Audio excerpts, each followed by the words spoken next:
বৃষ্টি নামছে ধীরে ধীরে। সোহরাওয়ার্দী উদ্যানের মাটি যেন অপেক্ষায়, হাজারো পায়ের শব্দে কাব্যে ঢাকার বুকে। ইতিহাসের এক নতুন পাতা, এক অদৃশ্য ডাক, এক অজানা বার্তা। কিন্তু প্রশ্ন একটাই, এত আয়োজনের পেছনে কি আছে রহস্য? দর্শক, আপনি জানেন জামাত এখনই এমন একটা ঘোষণা দিতে যাচ্ছে যেটা শুধু নির্বাচন নয়, পুরো দেশের রাজনীতিকেই কাঁপিয়ে দিতে পারে।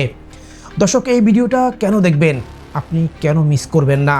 জানবেন কি সেই বার্তা যা দিতে চায় জামায়াতে ইসলামী, কিন্তু সরাসরি বলা হচ্ছে না। জানতে পারবেন কেন এই সমাবেশ ঘিরে গোটা রাজনৈতিক অঙ্গন কাঁপছে। জানতে পারবেন লেভেল প্লেয়িং ফিল্ড নিয়ে আসলে জামায়াত কি বলতে যাচ্ছে এবং এর প্রভাব কোথায় গিয়ে ঠেকতে পারে। এবং ভিডিওর একবারে শেষে এমন একটা তথ্য পাবেন যেটা শুনলে আপনি হয়তো চুপ করে বসে থাকবেন না, আপনিও কিছু বলার তাগিদ অনুভব করবেন। তবে তার আগে বলি, এখনই আমাদের ইউটিউব চ্যানেল সাবস্ক্রাইব করে ফেলুন এবং ফেসবুক পেজে ফলো বা লাইক দিয়ে এমন বিশ্লেষণধর্মী সংবাদ, প্রতিটি ঘটনার পেছনের ঘটনা সবার আগে জানুন। আর পুরো ভিডিওটা দেখে আপনি কি ভাবছেন সেটা অবশ্যই কমেন্টে লিখবেন, বন্ধুদের সঙ্গে শেয়ার করতেও ভুলবেন না। চলি মূল ঘটনার বর্ণনায়, মূল কাহিনীর পথে।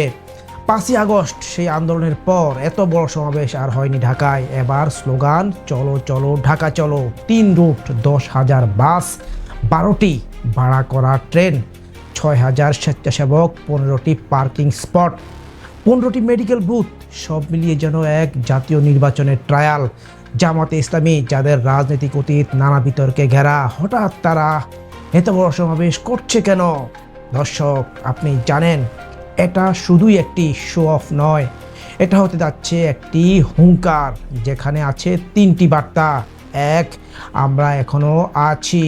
2, আমরাও নির্বাচন নিয়ে কথা বলবো। 3, যদি লেভেল প্লেয়িং ফিল্ড না হয় তাহলে আমরা ভোটে যাব না। আর সেটা হলে নির্বাচনের লিগিটিমেসি নিয়েই প্রশ্ন উঠবে। জামায়াতের দাবি সোজা, এখন যে রাজনৈতিক পরিবেশ চলছে সেখানে ফেয়ার ইলেকশন সম্ভব না। ডক্টর শফিকুর রহমান বারবার বলছেন সারা দেশে আইন শৃঙ্খলা ভেঙে পড়েছে, একদল সব কিছুর নিয়ন্ত্রণে। তবে বিষয়টা এখানেই শেষ নয়। কেন এই বার্তাটা এত গুরুত্বপূর্ণ? যখন নির্বাচন দোরগোড়ায় আর প্রধান প্রতিপক্ষ বিএনপি কার্যত কোণঠাসা, তখন জামাতের এই ধরনের শক্তি প্রদর্শন ভ্যাকুয়াম ফিলিং এর ইঙ্গিত দিচ্ছে। আপনি কি ভাবছেন, জামাত নির্বাচনে যাবে না, নাকি চাপ বাড়িয়ে পেছনের দরজা খুলে দেবে? এই প্রশ্নের উত্তর পেতে হলে দেখতে হবে তারা আজ কি বলে। এখন আসি সেই চমকটা জানতে। জানেন, এই সমাবেশের ভেতরে লুকিয়ে আছে একটি নতুন রাজনৈতিক অঙ্গীকারের রূপরেখা। সূত্র বলছে এই সমাবেশ থেকে জামায়াত একটি বিকল্প রাজনৈতিক প্ল্যাটফর্মের ঘোষণাও দিতে পারে, যেখানে তারা শুধু ইসলামী দল নয়, আরও কিছু নতুন মুখ নিয়ে ঐক্য জোট তৈরি করতে চায়। এর মানে কি? মানে তারা আর একা খেলবে না, খেলবে অন্যদের সঙ্গে মিলে জোট বেঁধে।